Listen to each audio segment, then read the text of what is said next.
දර නැති තැන ගින්න නිවී යයි. එසේම කේලම් කියන්නෙක් නැති තැන තරංගය නතර වන්නේ.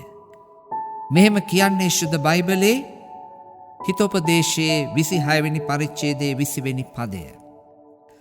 කේලම් කීම අද සමාජය අපි දකිනවා මේක බහුලව දකින්ට ලැබෙන කාරණාවක්.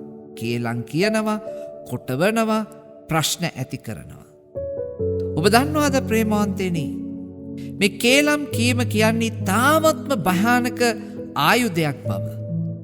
අද ලෝකයේ විවිධ ආයුධ තිබෙනවා. සමහර ආයුධ න්‍යෂ්ටික ආයුධ. බොහෝ ප්‍රමාණයක් විනාශ කරන්න පුළුවන් බලවත් ආයුධ ඒවා. හැබැයි හැම මනුෂ්‍යයෙකු ළඟම තියෙන දරුරුතුම ආයුධයක් තමයි කේලම් කියන එක. කේලම් කීම නිසා කිසිවෙකුට යහපතක් නම් වෙන්නේ නෑ.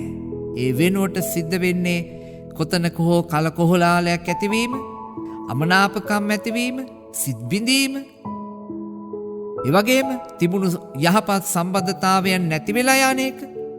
මෙන්න මේව තමයි වෙන්නේ. ඒ කියන්නේ කේලම් කියනවා කියලා කියන්නේ ඒ කියන පුද්ගලයා, එවැනි දේවල් කරන පුද්ගලයා සමාජයට දෙන්නේ යහපත් ආදර්ශයක් නොවේ. සමාජයට දෙන්නේ වැරදි අර්ථකථනයක්. කල්පනා කරලා බලන්න ඔබ කොතනද ඉන්නේ කියලා. ඔබත් මේ වගේ පුරුදු ඇති කෙනෙක්ද? තනින් තන කේලම් කියන කෙනෙක්ද? එහෙමනම් ඔබ නිසා ඉතා විශාල ගින්නක් මනුෂ්‍යයන් අතර ඇතිවෙන්නට පුළුවන් බව මතක තබා ගන්න.